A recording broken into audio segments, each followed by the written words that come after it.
Time, we'll call meeting of Public Works. Over. We'll stand for pledge of allegiance, please. When possible.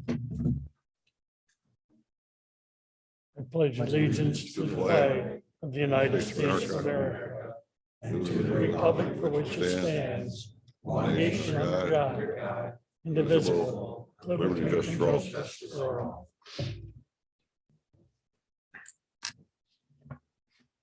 Chad, is there any change to the agenda? There is not. Therefore, I'll call for a motion to adopt the agenda as presented. Move to adopt the agenda as written. Second. Motion made by Zoll, second by Herden. All in favor signify by saying aye. Aye. Aye. Opposed? Motion carried unanimous. Is there anybody that's got public input other than what is on the menu?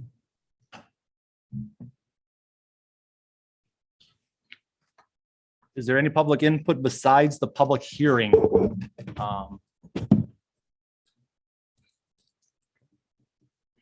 Being none, we'll proceed. Wastewater treatment app update. Ben did not come tonight. He did present or provide his report in your packet. It wasn't anything exciting. So if you got any questions, I can relay that back to Ben. Otherwise, he's just got a standard report in there. We will talk at the next meeting about when we want to do our annual plant tour, now that the digesters are done and other things. So we will have that on the docket for next month, but he provided his report. If there's any questions, I can try to answer them or relay that back to Ben. He hasn't had any issues then with the amount of rain we've been having, huh? If you look in his report, he did give you numbers. So the amount of I&I, infiltration and inflow, did go up double the amount of what we usually see at the plant. We can handle what's coming, but yes, it's a clear indication of there's a lot of infiltration and inflow in our sanitary system that we got to continue working on.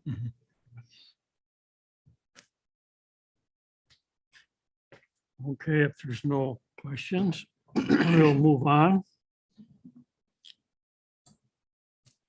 Next item is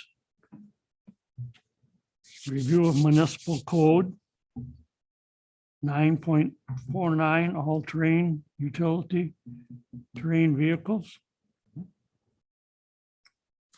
Yep. So this point, we did talk about breaking it up into 3 sections. So the first section will have the New London ATV Club provide a presentation, including their ambassadors program and some asks for where they would like to go with things. Then we felt it was important to allow the public in general to provide input to the board. So that's going to be point B. And then point C will be discussion just by the board to see where you guys want to go with things. So I guess at this point in time, we'll invite the New London ATV Club up to give a presentation. Please, when you come up, introduce yourself. Just, I don't know if everybody knows who you are, but definitely come up by a mic so we can capture your audio. All right.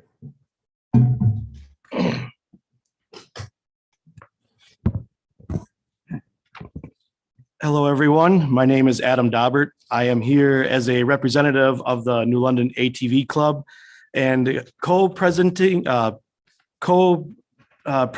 with me tonight is Pete Dentman, Vice President of the New London ATV Club and our club's Trail Ambassador Program leader. So I'd like to begin with a few topics here.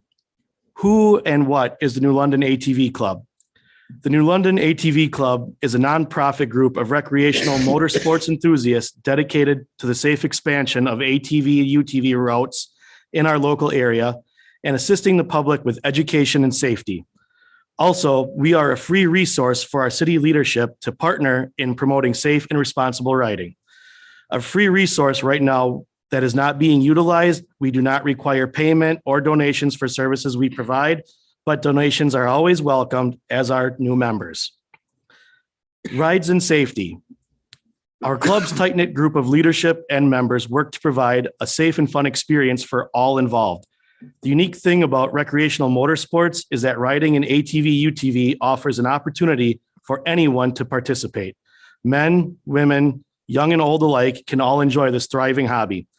I've been told by some older people that they got out of motorcycling because they can't ride or balance like they used to, and this is a safer alternative that they can do with family and friends.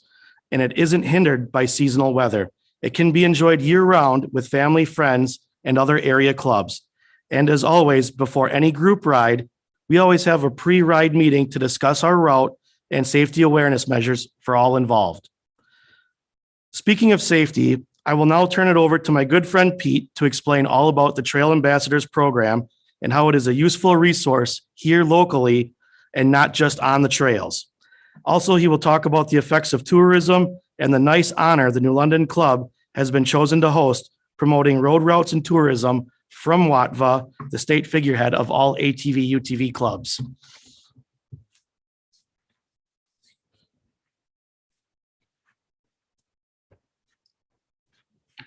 Thanks, Adam. My name is Pete Getteman. I am the Vice President of the New London ATV Club, and I am also the local club coordinator. So I handle the New London Club and other clubs in the area, such as Waiwiga and the Boom Bay clubs. And I'm going to be representing the Appleton groups and stuff like that. I go to different meetings and talk to them about what their issues are, and we try and recruit other trail ambassadors. Okay. And so the Trail Ambassadors are a group of trained volunteers that are part of Wisconsin ATV UTV Association, also known as WATVA. The Trail Ambassadors were formed with a strategic plan that reduces ATV and UTV injuries and fatal accidents. We help address complaints from the general public. We help reduce violations on and off the trails and routes. Through our partnership with law enforcement, we help ease the workload of various state agencies such as the DNR, county, and local police departments.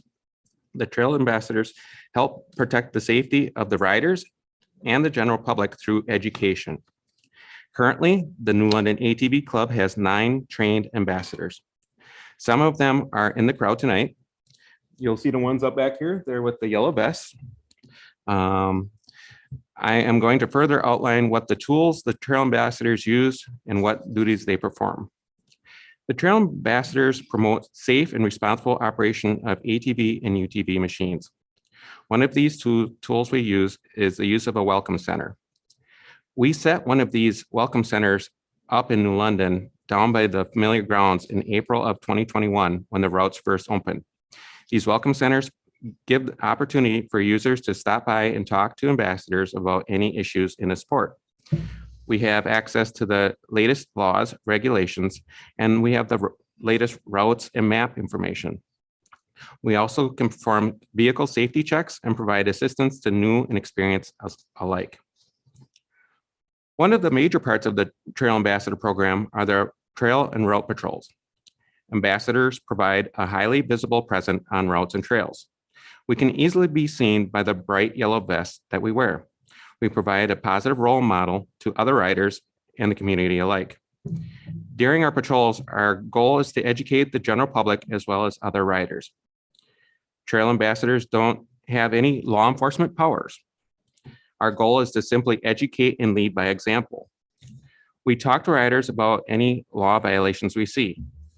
It might be a reminder to turn on headlights, or to remind a person under the age of 18 not wearing a helmet to wear a helmet, and to remind a rider to have their new registration on their machines at the beginning of the riding season. We also lend assistance to stranded or lost riders. We can help them get their machine going or help them arrange transportation to get their machine picked up. We can help lost riders find their way and provide them with a map of the area. The Trail Ambassadors work closely with law enforcement. In many cases, because of budget cuts, there simply isn't enough law enforcement to patrol every part of the county or town. This is where the Trail Ambassadors come in. We provide additional resources to law enforcement. We become the eyes and ears for officers. Sometimes we even do joint patrols with law enforcement. This is beneficial to law enforcement because we can take care of the educational part and also assisted with stranded riders. This frees up resources for officers to respond to accident investigations and handle other citizen calls. One of the newest parts of the Trail Ambassador program is our event and group ride support. the ATV, UTV community and clubs love to use their machines for fundraising. There are events held where they ride to raise money for a cause. The trail ambassadors have the ability to assist these groups during the ride. We can provide a route and mapping assistance before the ride, as well as during the ride, we can help navigate the road safely and provide necessary communication to that group. Our New London group of trail ambassadors personally assisted with several of these rides recently. We assisted the Kettle Moraine ATV Association with their Make-A-Wish ride in West Bend that rode the road routes from West Bend to Fond du Lac. We also assisted the group ride for the Weyauwega ATV Club that took place last fall and was routed through a large portion of Wapaka County. Yesterday, our ambassadors helped with the group ride that was held for the Dawn McConnell benefit at Bean City. That ride ended up combining the efforts of 3 ATV clubs. That ride left New London, went to Boom Bay, and then to Fremont, and then back to Bean City. Another portion is that we're going to be working on is search and rescue. Some of our ambassadors are currently working on training with the Wisconsin Emergency Management. We are putting together a program that will work with state and local emergency services in a time of crisis. We will be able to respond to a crisis via an app on our phone if we are available. It might be a silver alert, a flooding situation, a plane crash, or a tornado. Our volunteers, training, and equipment is meant to aid in assistance with the crisis at hand. The next part I'm going to be going into is the economic impact. So the trail ambassadors, the Wisconsin ATV Association, and Wisconsin Department of Tourism have teamed together to produce an economic impact study for the sport of riding ATVs and UTVs. I was given access to the latest numbers here in Wisconsin from WATFA. Some of these numbers were presented in Madison a couple weeks ago. As of March of 2022, there are currently 472,300 ATVs and UTVs combined that are registered here in Wisconsin. And additionally, there are 22,888 trail passes that were issued for out-of-state UTV and ATV owners. The combined numbers are 495,188 registrations here in Wisconsin. That latest impact number show a $1.1 billion economic impact to Wisconsin. The next thing I will explain is how this all ties together. There are now over 46,000 miles of road routes in Wisconsin. I brought this big map over here to show every trail and route in Wisconsin. That was printed at the beginning of March. I provided you all with a map that is it's a two-sided map that has that exact map in there. So you all have that now. But as soon as we printed that map on March 1st, a week later, Columbia County and Trempealeau County opened up all their county routes already. And so now that map is now updated. Even it gets outdated that fast because the routes are being added every day. I brought this map courtesy of the president of Randy Harden, who is the president of WATFA. So the next thing I wanted to do is talk about the ordinances. We have access to most of the ordinances in Wisconsin. So in spending a lot of time reading and researching, it was found that New London is the only town or city in Wisconsin that has a seasonal shutdown of the towns that have ordinances. Yes, Anago has a shutdown of sorts, but it is tied to the Langlade County trails being open or not. Cities that were once shut down seasonally are now amended to open year-round. Cities such as Platteville, Toma, Black River Falls, Rhinelander, Tomahawk, Wapaka, and Shawano are open year-round. Municipalities are enjoying the economic impact from the ATV community with the foot traffic coming through their doors. Our club business sponsors are saying that the ATV traffic that is coming through their doors is helping them stay open. New London would benefit from having a year-round ATV access. Riders from the surrounding communities want to come to New London. The sport of ATV riding has changed over the years. The quality of machines has improved drastically. People are using these machines to go touring instead of using these machines just around their property. Riders from Fond du Lac can now ride all the way to the UP of Michigan on their ATV.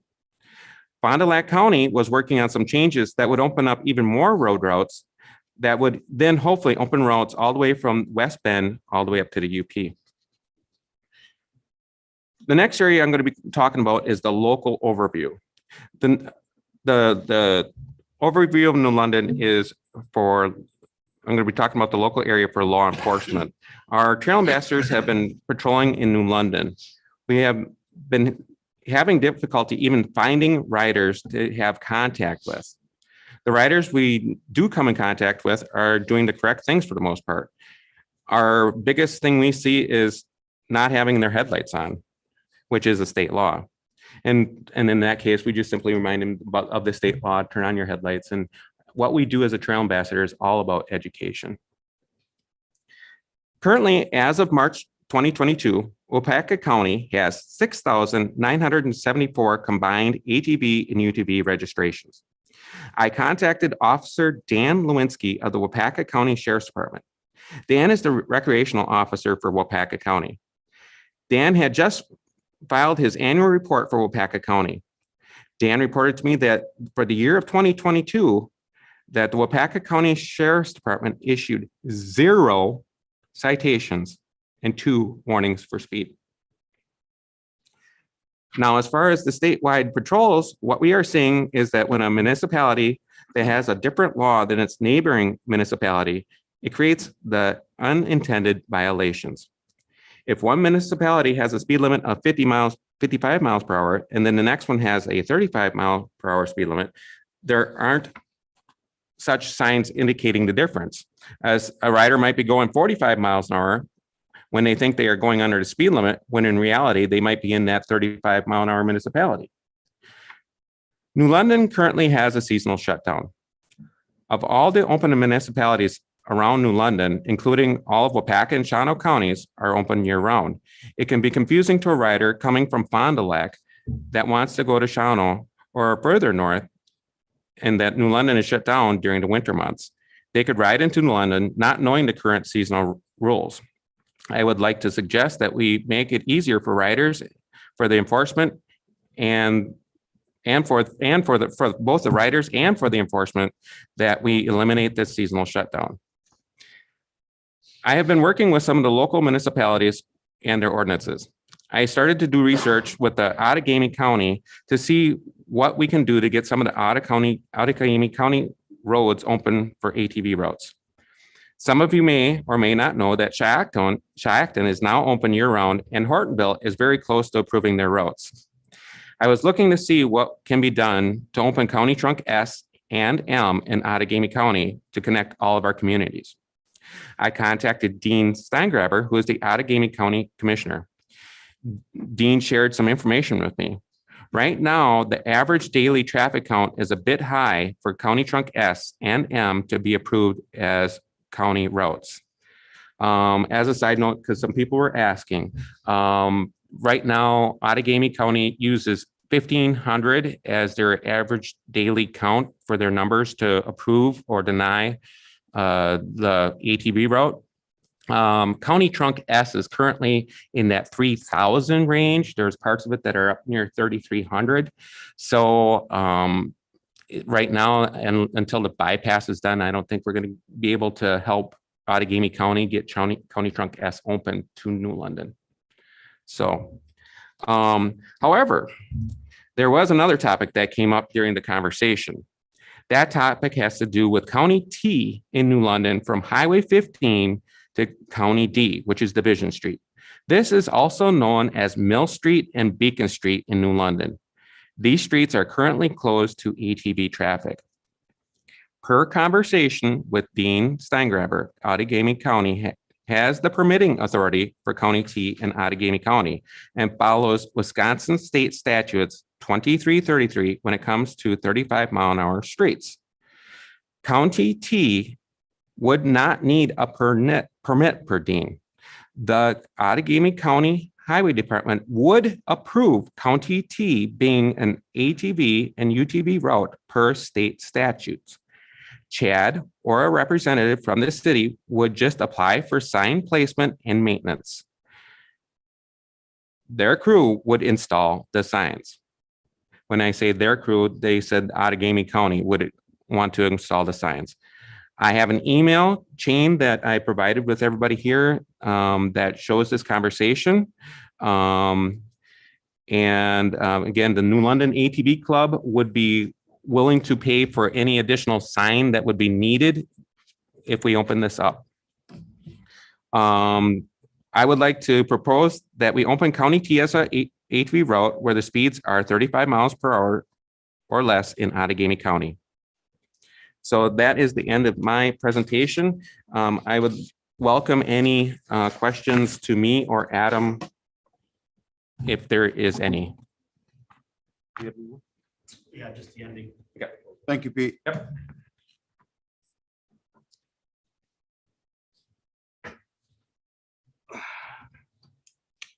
In closing, adding to Pete's proposal of County Highway T, also the New London ATV Club, we would propose the board make and approve a motion to amend the current New London ATV UTV road ordinance to simply eliminate the seasonal December 15th through April 1st shutdown and to eliminate the 10 p.m. to 6 a.m. curfew in fairness and good faith for local residents and enthusiasts. This motion would require the least amount of work from the city to make a positive change. The reason, based on a lot of public conversations with local and surrounding New London residents, having too many restrictions built into an ordinance creates a lot of misunderstanding of rules that are not in place in surrounding municipalities that just follow state DOT law 2333. People may not be aware they're breaking the law until they are pulled over in the city. The best example is the town of Muckwa, which is divided by the city of New London, and Muckwa residents don't have the seasonal shutdown or curfew like New London does. So that is a prime example of misunderstanding the extra restrictions issues coming into the city. Sporting enthusiasts. New London has quite a few residents who are winter enthusiasts. They enjoy riding, ice fishing, hunting, and other outdoor events. It shouldn't be hindered because of the excuse of snow, visibility, or traction, because nowhere else in Wapak County do people have to trailer out of their driveway or go out of the city to ride because the city is shut down. Of the violators we are aware of, either they didn't know New London was closed or they were traveling in for ice fishing supplies and then turned around and left, which was predictable before the ordinance had went live. Also in the winter, these machines have incredible stopping and starting power. I've personally seen vehicles slide through intersections or even struggle to take off from a stop on these snow slick roads. Personally, on December 11th, after the Friday snowstorm, we remember that one, I witnessed many vehicles struggling in New London. While I took my ATV to festival on unplowed roads, I could stop on command and start and accelerate with ease. I felt safer on my machine than I did in my SUV. And vision-wise, sitting on an ATV, I do sit higher than I do in a car, and it allows me to see better. And there are UTVs with roofing that sit higher than cars, and we also have to use our lights, which project across intersections. So that should ease the visibility issue. The other one, shift workers. New London is home to many different employers and shift workers through our city. The issue with the curfew is, how is it fair that a person decides to ride their machine to work legally, then when leaving, they are illegal at night? As this creates undue confusion for riders and also creates a possible environment of profiling riders. If you would imagine going for a ride to visit friends or family around the county, or even leaving work and coming home only to be pulled over for a curfew violation, it would seem a little unfair. And why put the unnecessary stress of added restrictions on our local police, as this is also enforced by county and state patrols? The resources. New London ATV Club wants to help the city with this ordinance, keep it successful and safe for everyone involved. Instead of a once-a-year review, why not do what the Township of Caledonia did when they passed their ordinance? To have a meeting with the city board or council and meet either monthly, bi-monthly, or quarterly with the New London ATV Club Trail Ambassadors to discuss and address any issues with traffic and operation. Allow us a seat at the table to help the city leadership so they don't have to face this alone. And then the information understanding, we at the New London Club want the public to be fully aware of state laws and safe practices while operating these machines. Last year, I suggested a co-op with the NLPD to make a PSA video explaining such things, as the department went on its own to produce a video that left quite a few questions unanswered, as these were asked by New London residents. So again, I would propose to work with the city leadership to produce a couple videos on different laws, safety practices, and awareness, and have involvement with the New London ATV Club and city leaders collaborating together in the videos to be posted on city social media, as well as the New London ATV Club media too. So based on the mutual want of safety and education by the city of New London and the New London ATV Club, we can work together to make this more of a positive experience for all local residents, businesses, and visitors alike. Given the lack of serious issues the city faced in its first year of the ordinance being active, as well as the rest of Wapaka County being open as a whole, we hope this board will give serious thought, having faith in our residents to be safe and responsible. It is our hope the board moves to make the motion to amend the ordinance eliminating the seasonal and curfew restrictions that allows New London residents to safely travel and visitors to feel welcomed without hindrance. And if there's any questions, Peter, I would be happy to answer and clear up some possible misconceptions. Thank you all for your time and consideration of this subject. Thank you as well.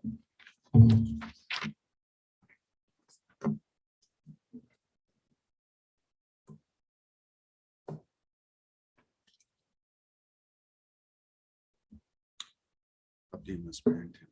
So if there's no questions, we can go into the public hearing section of this. What we would ask is anybody who wants to talk on the subject, come up to the front where the gentlemen were before. If you want to clear off the papers there, I do have a piece of paper up there. If you can state your name, your address, and the municipality that you live in, just so the board knows, are you a city resident? Are you a township resident? It's good for them to know. Everybody can talk, but it's just good for them to know what township you're calling for or you're coming from. So if you can come up to the front one at a time. Yes, and then we'll ask Mr. Barrington right now to open up the public hearing. You don't need a motion on it. You can just declare the public hearing is Yeah, open. I'll declare the public hearing open. With that, if anybody would like to step up and take their 3 minutes.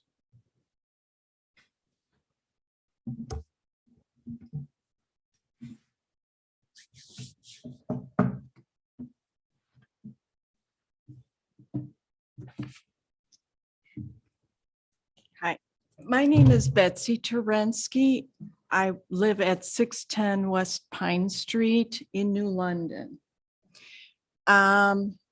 And unfortunately, Oshkosh is an extremely busy street, and we do get quite a bit of UTVs and ATVs, and that's just the nature of it. One thing I have noticed, obviously, there have been quite a few people who have been riding during the winter, that I've seen quite a bit. If you amend it, that won't be an issue.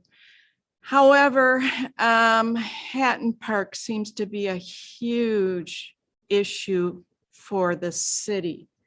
I walk there every day and I have seen ATV and you can tell they're ATV UTVs because they're a smaller print that are going behind on the road that's closed to all motorized vehicles. I've seen people back there on their ATVs. I've stopped them, told them, you know, you're not supposed to be back here. That was before April 1st. So there are some cleanup issues that really need to be addressed in the city. So I also would not, I would really not like to have it from, what is it, 10 PM, all 24 hours, just because of the noise that you get from the ATV UTVs. They are much louder than a car is. Okay, thank you. Thank you.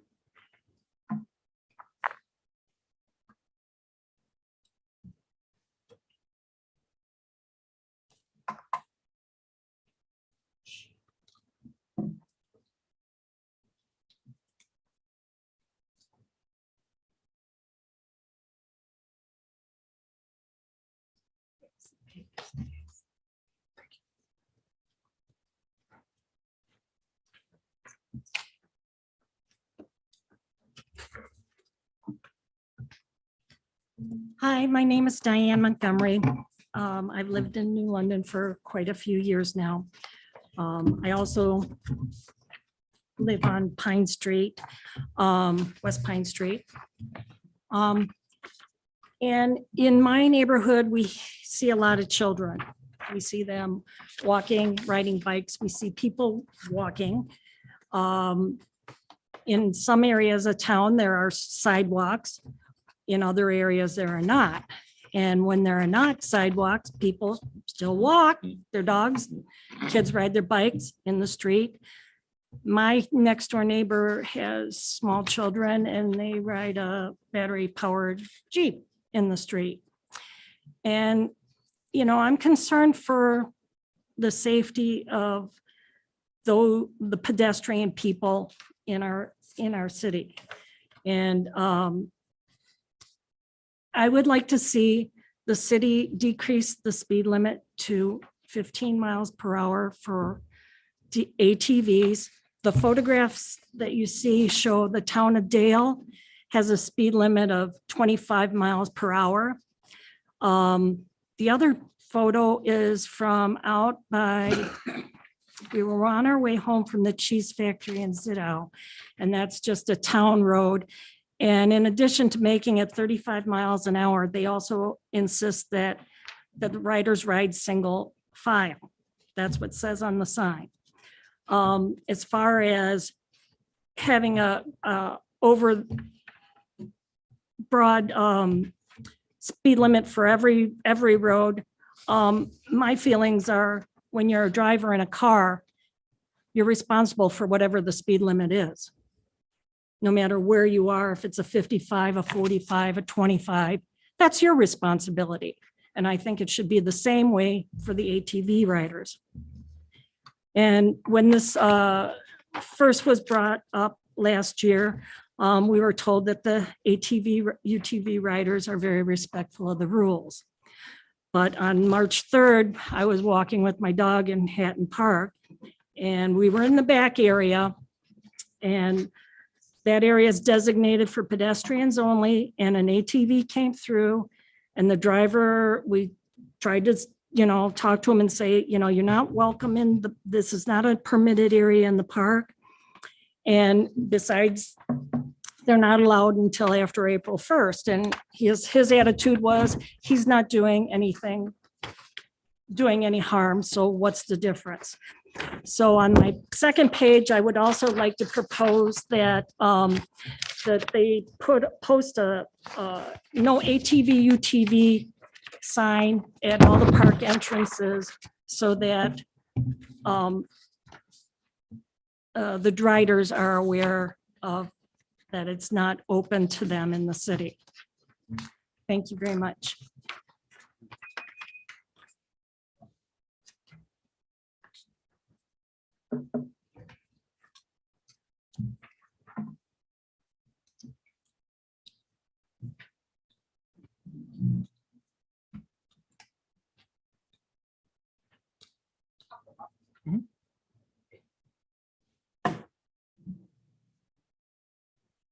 Tammy Kettenhoven. My address is 108 East Laura Street, New London, Wisconsin. So I am totally new to the UTV world. I guess as a kid, I drove ATVs in my yard, whatever, but totally new as an adult to this world. So my neighbors, they all have UTVs. My neighborhood is a 3-block section. UTVs go up and down the street all day long. I want to say there's probably 5 UTVs that live in that 3-block section, maybe more that I can think of offhand. So having a corrections background, I understand what they're saying. You know, you're always going to have that bad apple, no matter what it is. You're going to have that bad driver. You're going to have that bad UTV driver. I don't think you want to blame the sport for that so much, because when the UTVs first started, I was one of those citizens, you know, they were going up and down the street and I thought, oh my gosh, and the noise. But when I'm in my house, I don't hear the noise. When I'm outside, I hear the noise. But when I'm in the house, I don't hear the noise so much. They're all very respectful. I haven't officially joined the club yet, but I went on my first ride. I bought a UTV brand new, had some problems with it. The very first day, I've driven it 2 days, actually. It wasn't the first day, it was the second day. They were all there really to help me, tell me, you know, what to do, get me to what I needed to do. And now it's, you know, being fixed and whatnot. But I bought the UTV purposefully to get out in the community. I'm from New London. I grew up in New London, moved away for over 20 years, and then I moved back. So I don't know a lot of people anymore in this town. And for me, it was a great way to get out, meet people, talk to people, engage in places, go to different businesses I haven't been to. I can say I've lived back here about 3 years. I think I've only visited El Tequila's, maybe the fast food and festival. That's about it. But with the UTV club, went to familiar grounds. I don't think I've been there at all until this weekend. So that's a business. What I'm getting at is there's more people like me in this town, and you're always going to have a bad person. And it doesn't mean you're not going to have that good person. You're going to have somebody with an attitude. And I mean, that doesn't speak volumes for the whole club. That speaks volumes for that one person. We can't make change to one person, but we can make change, you know, little by little. So I'm in support of it. If you would have asked me a year ago, I might not have been, but I am in support of it now. So, Thank you. yep.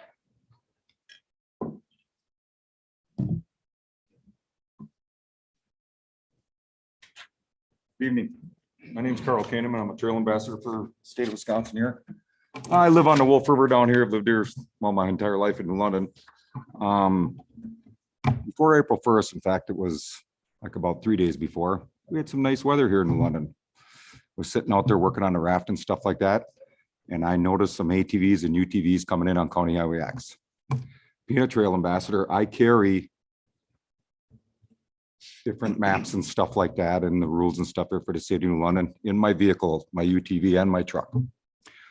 So I hopped in my truck. The first 2 set of ATVers I caught by the bottle shop here. And I informed them that the city was not open at this time. It did not open until April 1st, at which time I asked them if they joined, if they belonged to a club. They did not. I said, I'm not asking you to join a club, but I gave them the information about the club and their webpage and stay updated on what the rules were. It wasn't a half hour later, I was back home and a UTV with 2 people came in on County Highway X. Like I said, it was a nice day out. Would have been a beautiful day to be out riding. I caught them, they were going into the waters. I informed them of the same thing. The city was not open at this time. Gave them the paperwork on what was what. Everything was fine. They turned around and headed back out on X. Literally an hour later, 2 more came in on X. They were actually related to some residents that live down here in the ward here. By the time I got in my truck, they were already coming down North Water Street. So I stopped them, informed them who I was, you know, and stuff like that, and asked them the same questions, you know, it's not open, stuff like that and everything. The problem is a lot of these people are not informed very well. I know you have signs on the outskirts of town coming in here and stuff like that. The printing is not very big on any of them signs. You literally got to stop, and especially when you get my age, to look at it, you know, and try to figure out what's what. But I also gave them the information that it was not open at the time and stuff like that. They had no problem whatsoever. They drove them home, parked them, and that issue was over and done. That's one of the reasons I'd really like to see them open year round so we don't have these issues.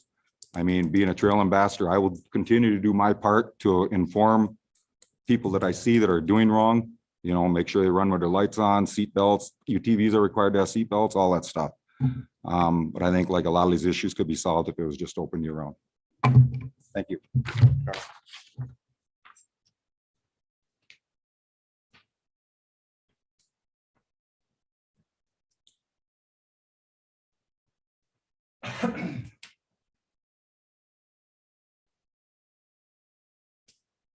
Barrington? I would ask a couple more times just to make sure that everybody has the Or opportunity. anybody else that would like to speak at this time?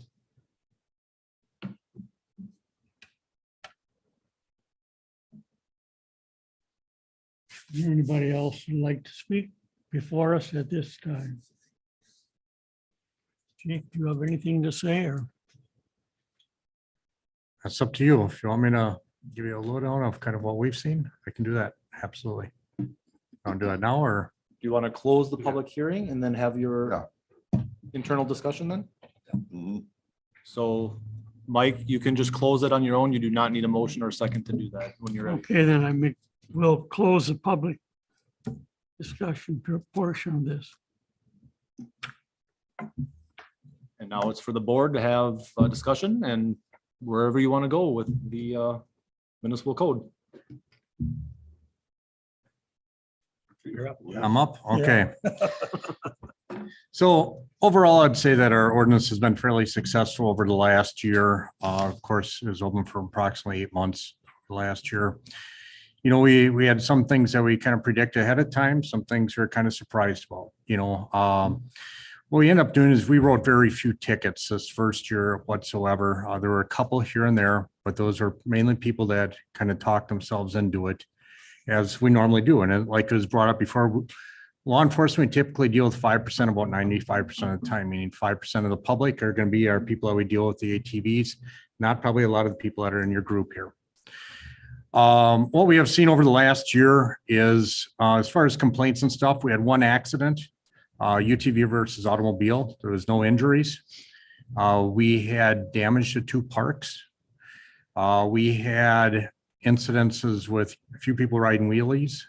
We had some incidents with excessive speed, loud mufflers, that sort of complaints.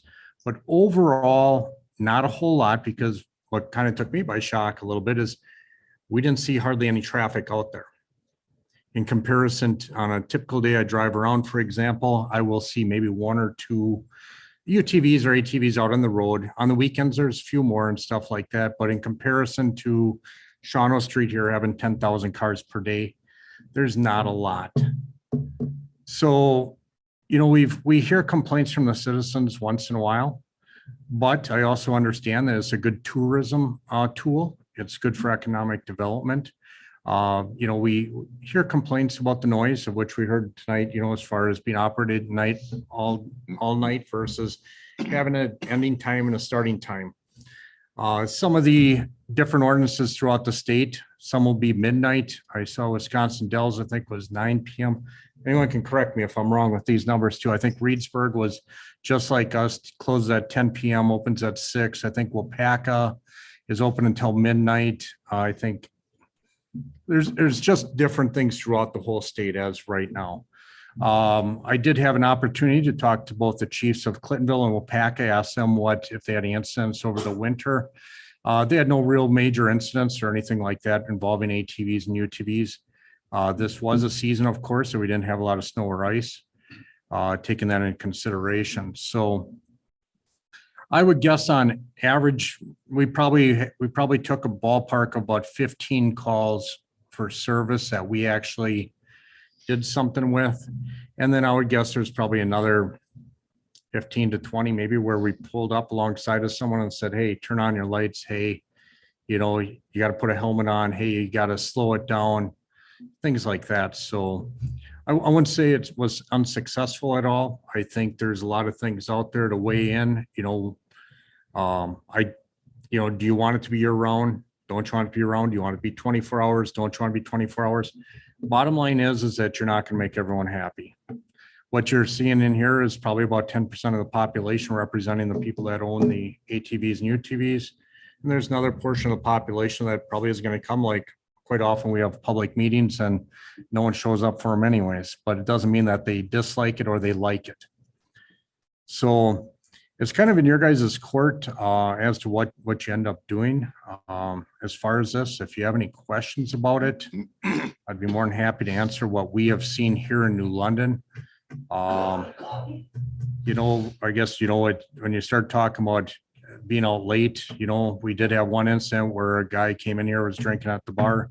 He parked his UTV right up on the sidewalk and he refused to move it. So we moved it for him with a tow and a ticket. And so we will take care of those isolated incidences, but I don't see that as being the common thing amongst a lot of the ATVers.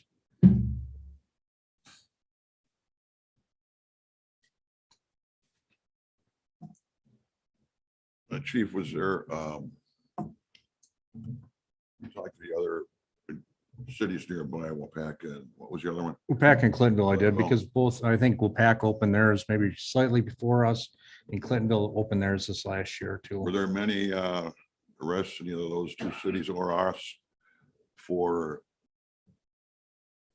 your typical automobile violation, speeding or reckless or anything like that? No, and I talked to them, there hasn't been a whole lot of enforcement. Like I said, I think especially with this being such a new thing, most of us have taken the perception of, hey, let's educate people. Let's get people trained this first year or two. What I've heard tonight, very positive things about the ATV patrol and stuff, that they're out there doing the same thing as us. And I think it's the education, especially when we get something brand new, if it's educating people as to when they can drive, when they can't drive, what the speed limits are, all that. I think that's our number one key point with a lot of this. I like the presentation that the ATV UTV Club and the Trail Ambassadors gave us. I mean, they've been really out there doing their due diligence, as Chief noted. In my personal opinion, it's another form of transportation. People buy them, they register them, they're roadworthy. I'd like to see us, if we can come to an agreement and move forward and all that kind of stuff, but take up the Trail Ambassadors and the UTV program on their offer to partner with them and collaborate, whether we do it once a month, quarterly or yearly, how we do it. I'd like it more than yearly. Just to stay in touch with what's going on out there. These are the people that are out there. Whether or not we change our ordinance or not, that's something I think we should do. Would the ordinance have to be changed to do that? I don't think so, because we can just invite them to a meeting. Yeah. Word of mouth and get the updates and just work together. We can even do something laterally. Cooperative education efforts between the two parties. Were you able to identify who went through the parks? We were not. The big problem that we've run into this first year is, first of all, a lot of people don't know the difference between an ATV and a UTV. We get told a lot of times when people report it, it's a yellow four-wheeler. Well, that doesn't narrow it down enough for us really to identify. We did try to set up some trail cameras and stuff after we had some of the damage, but we were not able to identify it in those. We are constantly as a city trying to put up more cameras throughout the city. But in those certain cases, we didn't. And I guess my next question is for the ATV club. Would you be willing to pay for them brown signs to put at all the park entrances? I know it's not going to stop the ones that are just going to drive through it, but it would be a good educational piece to it. Yes, we would. And if we do change that county trunk T that I talked about, if we look at that proposal, we have those no UTV, ATV signs at all those Mill Street entrances now. We got all those signs. We can repurpose those to the park. And it would be no cost, because we just repurpose them. Like I said, I mean, I know it's not going to stop the 1% that just don't care, but it still would educate some that probably wouldn't know that Hatton Park is closed. Yeah. They see it, they're gonna know that. If I can ask real quick, what does one of these trail cams cost? The trail cams? Like one of these trail cams. Oh, we've just been using for example, like deer cameras with Wi-Fi and stuff. So we've got a bunch of them. It's just, we got so many parks and so many different locations that, in Hatton Park, it's easy because they come in and out of for example, 2 locations. Right. But we had some damage back over here in Cross Park that's pretty much a wide open park. And it's virtually impossible for us to catch them, or I think the other one was Memorial Park. We had some damage down there. And we do have some cameras up in those locations, but it's hard to identify something unless there's something that stands out on the ATVs or UTVs. For example, if it's a certain one with a sticker on it, that can definitely help us. But, but don't get me wrong, we've also had cars go and tear up our parks also. So it's one of those things that we constantly work on. We try to, do our best to catch whoever it is. But this is the incident we were talking about ATVs, so we brought up the ATVs tonight, but If you would like, if you need any more equipment, let us know. We can donate to New London for that equipment, that surveillance. sure, equipment. If that'd be you great. need. I mean, we're all about following those rules because we do not want any riders in Hatton Park either. That was part of this ordinance when we made it up as a group, when we talked about it, that we did not want the riders in Hatton Park. So we totally agree with you guys on that, so. Thank you, Pete. Also, When it comes to that noise issue, I think probably 75% of them ain't gonna be very loud. It's just a few, it's no different than a car or a motorcycle or anything. I haven't seen it being an issue with a lot of noise. I agree with you. I live on the corner of Smith and Pine, and it's a heavily traveled road, and I can tell you, I probably see 6, 7 of them a day in between the hours of 6 and 9 o'clock. And they make noise just like any truck that comes by, or Harley or a Honda or anything else, a moped, you can hear them going by. I mean, I'm sitting in my living room and hear all of them, especially the ones that go driving by and they don't stop, because it's a one way, or not a one way, but a no stop one way. Fred, how bad is it by you or with the noise? I mean, you live, Fred, you live right on Pershing. I don't hear it. I live just off Wyman Pershing. Pershing and I don't- curve on a Saturday. Your bikers are going to Bean City. Close the windows and plug your ears. But a lot of people in Wyman, further south, have UTVs, and I don't even notice them compared to a cycle. Just off of Pershing and I don't hear them. When you're I mean, pretty I- close Once in a by. while you hear them, I but can hear the it's no different. snowmobiles down here on the river, Yeah, that So the noise isn't it? I think personally having a winter cutoff does create problems. Because like this last week, I've seen tons of ATVs and UTVs out, but that's because this is the first time they could get out. 1st of April. I think if you don't have the cutoff of the winter, you're gonna have the same people and it won't be such a mad rush in the beginning. Kind of like the river, once the ice goes out, everybody wants to get out there. So for me personally, I would open it up all year, You would want want a to motion. open it up all year. will. open up your. I'll make the And motion just to- before you start making motions, I think there's 3 things Yep, that I can we've been cover talking all about, 3. so I don't know how you want to do it. Want to cover all 3 with one, or we gotta do 3 separate? Well, So parks, if you're gonna close the parks, time of day, and the seasonal thing, And then highway T. and highway T, so we got 4 things. Are parks currently a no-go, or is I think parks is are that open part right of now, if I'm the? not I mistaken. thought we Part of our closed them. ordinance says there Closed? will They're not closed be even ATV, vehicles right now, aren't UTVs they? and parks. No, I mean, Oh, just but- on the general road. Oh, on a general road. Parks are closed according to. I thought they were closed in the Aren't I'd they? ordinance. have to double check And it that. should be. Yes. They're close. As far Mike? as time wise, to accommodate the people that work shift work, I think it should go from, say, like midnight to 4 in the morning. When there's no UTVs on the road, because you got the guys that start, say at Kerwood at 4, that they can come into town, go to work, and they still got time to go home.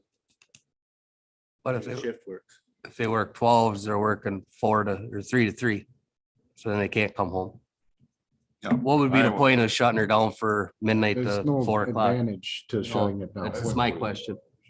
Ours is silly. Well, I'm just, Yeah, I know. Yeah, it's great. Throwing it out there. I like that, but I don't work shift work. So I mean, that'll work. One thing I'd like to say is we bring in how many thousand people for some of our events like St. Patrick's Day.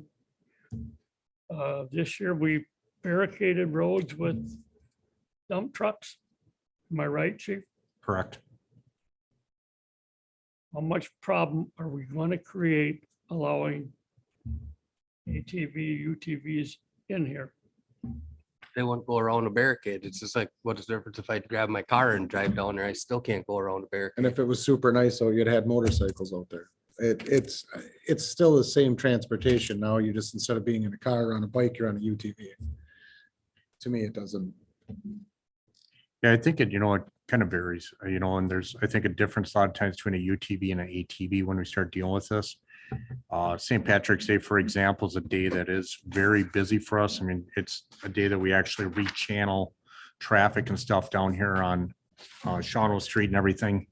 And it's probably safer to not have them around. The ATVs, for example. Some of the bigger UTVs, of course, are the size of cars. It is a consideration of mine, when we start, getting too much of that. If you start drinking and driving, for example, on an ATV, on a day like that, it's much more dangerous to get hit in an ATV than it is a car. Yep. So, that would be my one day of concern.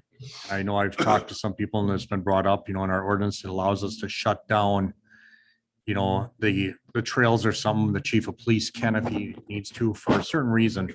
Of which, for example, let's say that we had to run the bypass all the way through the city of New London for 2 weeks where we were channeling all of Highway 15 and Highway 45. That might be a reason to not allow it for the couple of weeks, but that's also something that would have plenty of notice to be able to get out there and people would understand that, hey, it's because of a detour coming through town. I think it'd be much harder to get people, just like we were just talking about, shutting down the roads from December 15th to April 1st. And people can't grasp that. If we were to shut down traffic to ATVs and UTVs on that one day for St. Patrick's Day, I think it'd be very hard for us to get the message out to everyone. And then we'd be dealing with that all day also. So Bernie, you let out with a motion, or you want to continue that, or you? And we have a motion. Well, Dave was putting one together, weren't you? Yeah, Is this in, Chad, is it in our minutes that we can have this, or is this strictly a discussion? I have it set up on the motion. Let's see, let's look at the agenda. Discussion and possible action. So you can make an action. So I would recommend, if you want to change the ordinance, that you coin it as you're instructing staff to rewrite the ordinance to do this. We're not going to have this ready to go by the next council meeting. It would probably be more so you're directing staff to change the ordinance, to do whatever you're going to do. And then we'll bring it back to the next Board of Public Works meeting and say, okay, is this how you guys want it? And if you like it, it'll go to the council from that. We would do an ordinance. So ordinances change the municipal code. What this is, right here is the municipal code, and we make an ordinance to change the municipal code. So in the ordinance, we would say, we're going to be amending blah, blah, blah, section so-and-so to do whatever you guys are talking about. I just want to point out, we talked about the parks. So the current ordinance talks about the routes does not include public properties, city-owned parks, school district properties, except for those with designated parking areas where motorized vehicles normally park. So chief and everybody else, correct me if I'm wrong, that like if someone wants to drive through Hatton where a motorized vehicle can currently go, they are currently allowed to go through the Hatton, park on the road and park in the parking lot, but not where motorized vehicles are not supposed to go. They are not supposed to be either.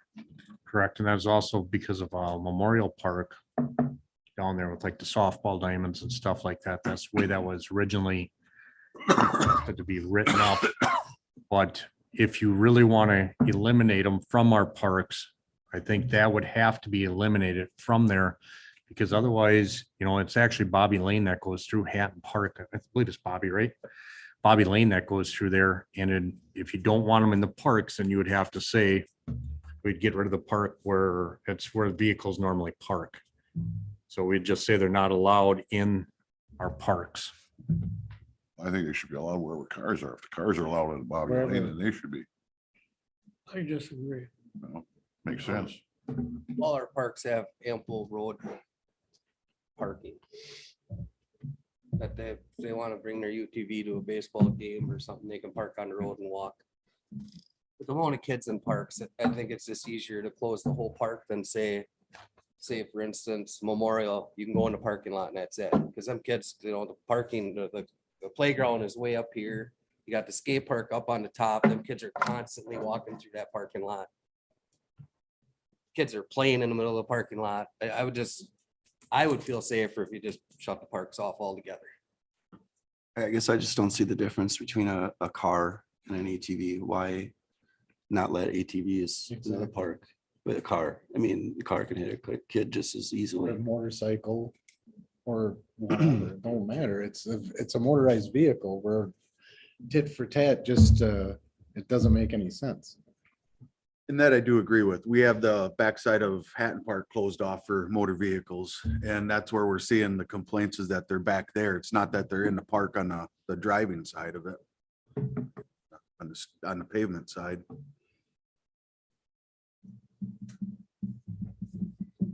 And then not only that, over at Memorial Park, these machines are smaller. They park two together. You know, it's gonna maybe help the congestion in the parking as well. So essentially, what we're trying to say here is 24 hours a day, eliminating the 24 hours a day, year round. What was the third thing, Dave? Tony jump T. It was the time and closing it down, the time restraint of the day, the 24 hours. The monthly that we close it down in the winter. And then the other one was the parks. Only trunk T. Well, we aren't gonna close it down in the winter, I thought, That was part of it. That was part of it. right? Mark, I wasn't able to give you, there was a conversation with Commissioner Steingraber. Yeah, I was listening. I was here. Okay, so that was the other proposal. Okay. 24 hours a day, 365 days a year. And what was the third? County T, Only trunk. to add county trunk T. Oh, county, the D and T, No, just, Yes. county, Nope. No, D. no, just T. It's all county T. It's all Beacon. county T, It goes from Mill Street. Becker Road to Mill Street. Mill, yeah, okay, yeah. I think some of the discussion with T when we first started was that there was a fee and we might not get it. Yep.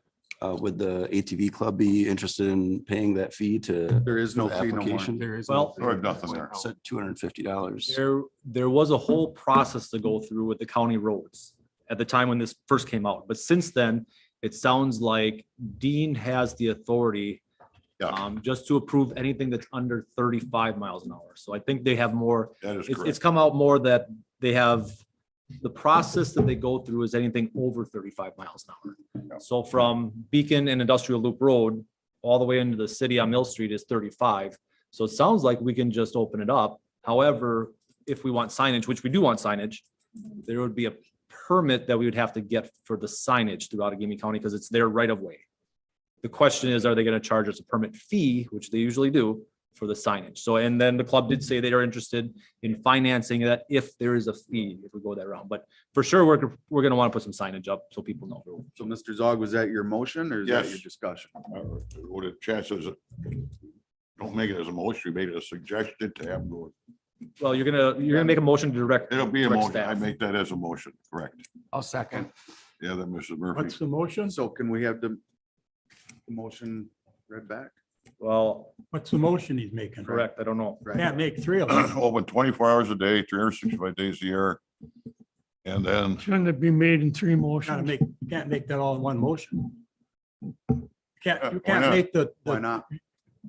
because it's not, that's the way we haven't got it written up. It's written up as three different. no, you got all those exclusions on there. And on where it says, no parks, no this, no that. Designated parking areas, school district land. Well, don't we have to look at year round and then time frame, day time frame? from 6 o'clock to midnight or whatever we're gonna do? Isn't that two separate motions? How about this to make it clean? So I think the only contentious thing right here is the parks section. Parks. If you're gonna close down the parks, is that still contentious or that? No, everybody on it board makes with sense. They can It's the drive same as those a in car. there. Leaving it That as was a li- is? Yeah, it was a little off. It is the same as a car, whether they're in there or not. Okay, so we're not gonna touch the parks at this point in time. Bobby Lane and stuff like that. No, the car can drive there. Why can't they?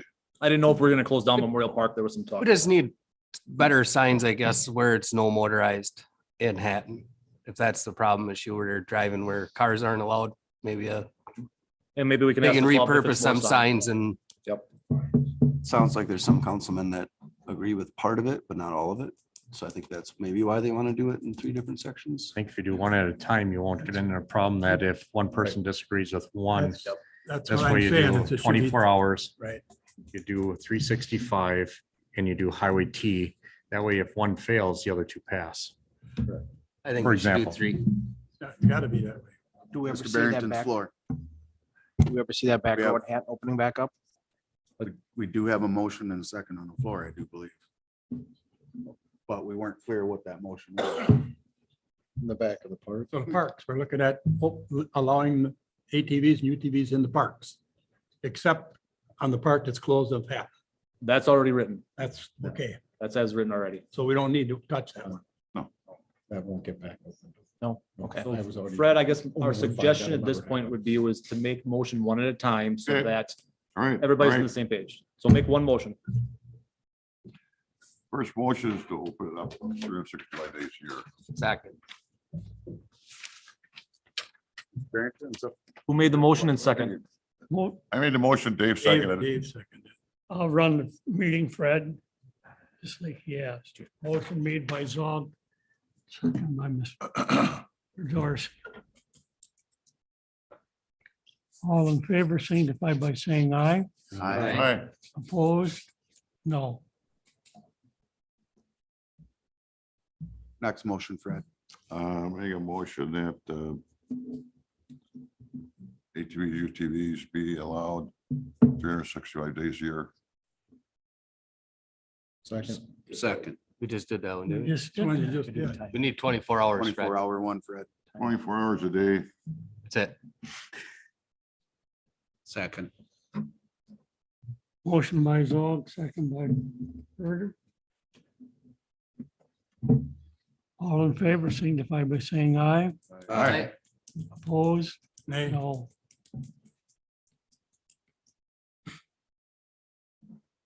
So one no, right? Two. Yeah. Who was the second no? Barrington. Mike. Mike, no.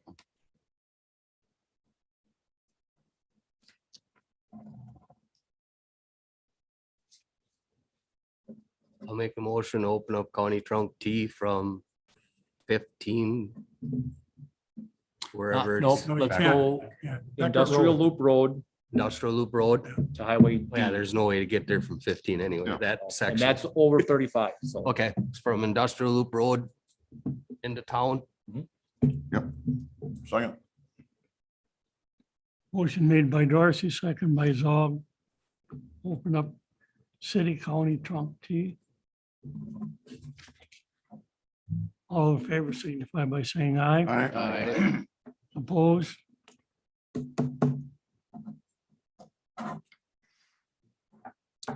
Okay, and again, those are directing staff to rewrite the ordinance on those things, so we will bring up a new ordinance based on those changes. And it'll be one ordinance for you guys to We review. voted on it at and vote council on. meeting. Actually, we're making a motion to bring this, make an ordinance and then bring it to council, correct? Come to the next public works meeting, doesn't it? I was gonna bring up the next Public Works meeting, make sure it's what you guys want to talk about. If that's okay, All right. just to make sure that verbiage is correct the way you guys want it.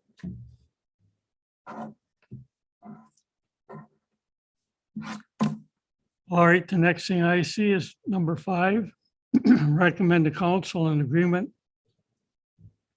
for title searches for the 2024 downtown street reconstruction project.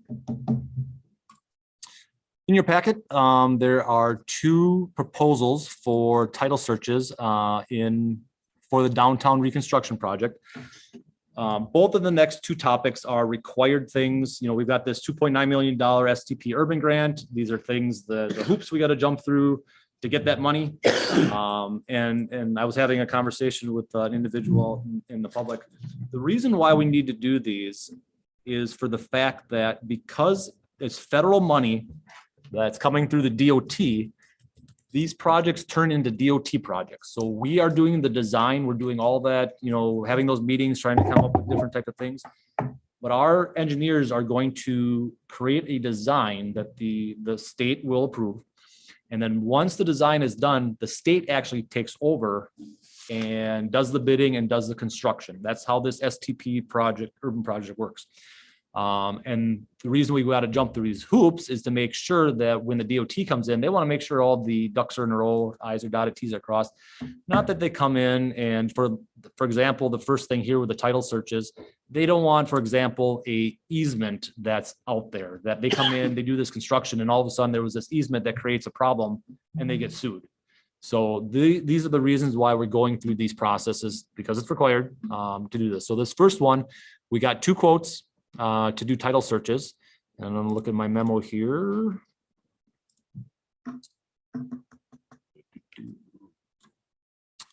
Let's see, our engineering firm, after getting the quotes, is recommending hiring Evans Title as they provided a lower overall cost for the searches. So that's my recommendation or ask for you guys to consider hiring Evans Title to do the required STP urban grant title searches for the project. I'll make that motion. I'll second it. Motion made by her, second by Zog, to hire Evans Title.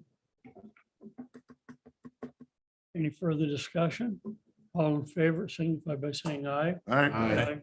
Oppose? Abstain? Motion carried. The next one is authorize additional work, Heritage Research Limited, in the amount not to exceed $7,980.15. Required section 106 evaluations of the 2024 downtown reconstruction. So this one is tied to the historical value of our downtown. You might have not recall, but we already hired Heritage Research LTD to do a preliminary research of historical facilities in our downtown. And after they were done with that preliminary one, they identified that the old City Hall building and the Grand Theater may have value or be eligible for possible historical, to become on the historical registry. So this report was sent to the state. The state agreed with it. Yep, you got to continue on the next steps. So like I said in my memo, the next steps for that is that we would have to hire Heritage Research LTD to look further in those 2 buildings. And it's called a determination of national registry eligibility. So determination of eligibility.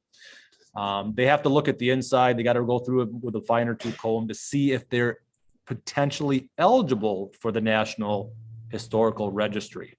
And if they are, then we just need to do efforts or go through efforts to make sure that we mitigate any action that could possibly make the building ineligible for the registry. So we don't want to go through a project and do something that all of a sudden entails that, oh, now that we did this, your building's not eligible anymore.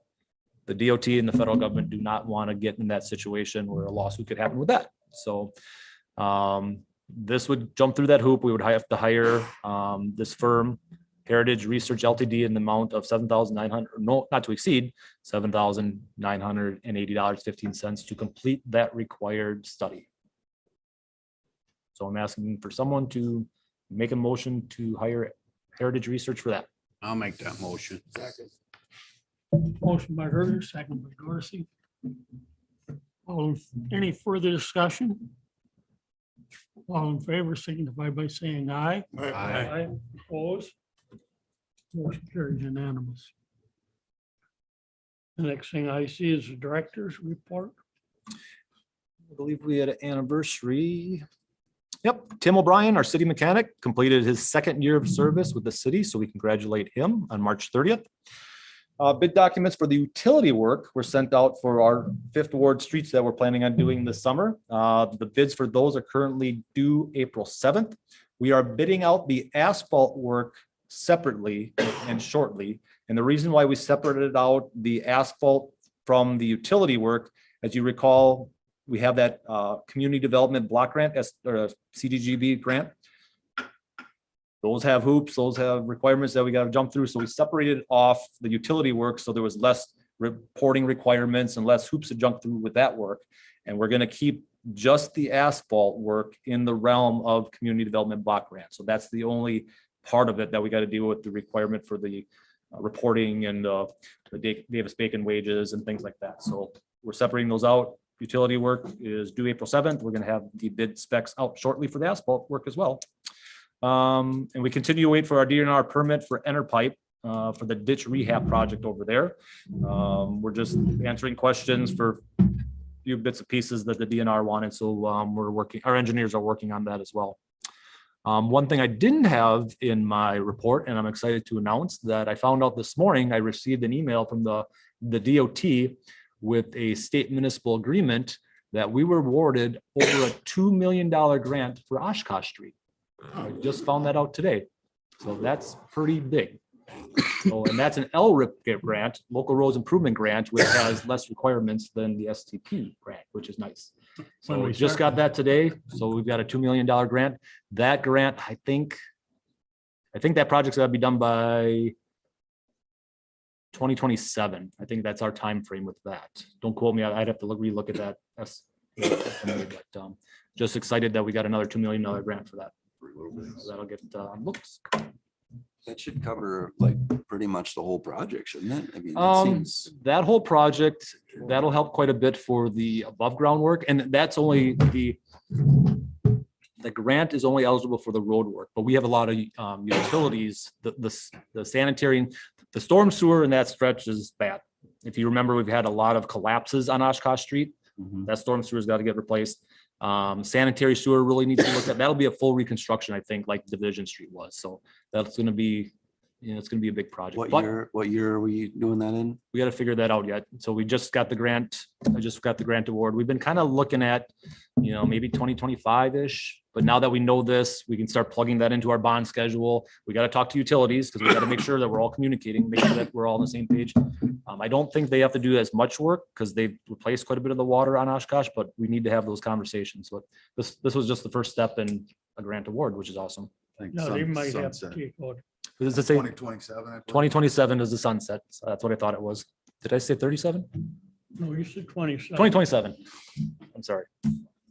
Laterals on there. Huh? Not the laterals on there. A lot of laterals. We'll probably be looking at Pipe burst lateral even replacement. there. It'll be like Division Street, I think, Yeah. for the most part. So I think that was 4 million, I think, wasn't it? I got so many numbers in my head every day. I can't, I don't remember. I think so. No. Would it be all the way up to Beckert then? Beckert to, I think I wrote this grant to Pershing. But we do have our TID money from that development that could help facilitate improvements from Pershing to Beckert. You're correct. It's Pershing Road. Yep, Pershing Road, I think we wrote it for. So. that's great. Good job. What's that? Good job. We're getting there. Need it. So, and that's all I have for my report. Future agenda items. So if you guys are interested, it was either last month or the month before you guys directed me to look to see about a large item disposal services. I did contact GFL.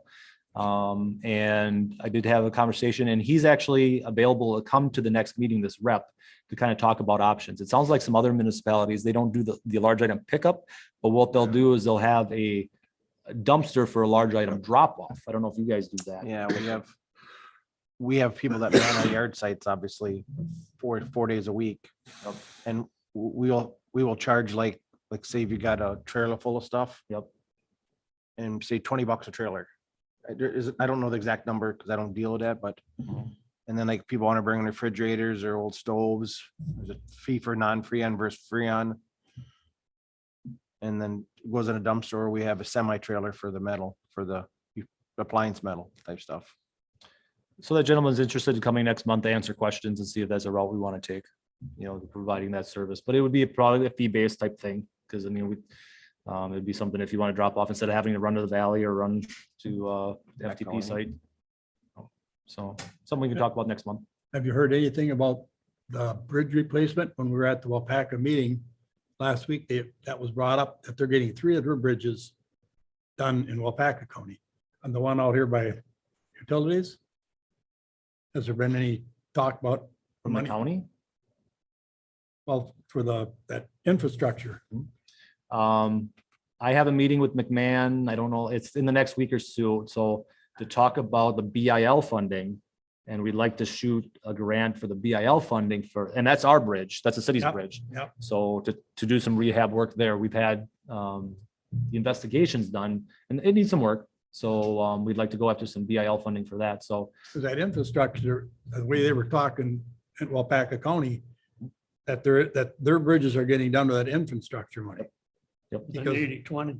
Yeah, there's 3 of them. The guy said, he said, if I was you, I wouldn't drive over that bridge right now. And that's not supposed to get done for 2 years. that's not our bridge. No, Okay. that's over by Scandinavia. Okay. That's the guy who does their work for him. He said, I wouldn't drive over that bridge. Don't say the name of that bridge. I don't know where it is. I'm not saying it. Drove that last week. So yes, I do have a meeting set up with our engineers to start talking about what type of projects would be eligible for the BIL funding and what we should go after. We've always talked about improving that intersection at the high school. So that might be a good one to go after that BIL funding with that, you know, especially on Clot Road. Clot Road is beat up bad. you know. So we'll be talking about that in the near future. It's gonna be a nightmare for chief that. Yeah, I mean, considering the amount of traffic, it's not as bad as you would think it is. So I mean, They're like speed there's, bumps. yeah, Over by the high school? over the high school. I thought you were talking about the intersection, but Yeah. yeah, Clot Road, you just think. Cloud Road and bumpy though. Yeah.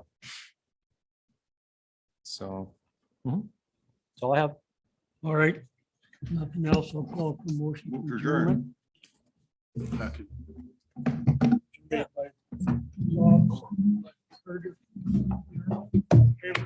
By saying aye.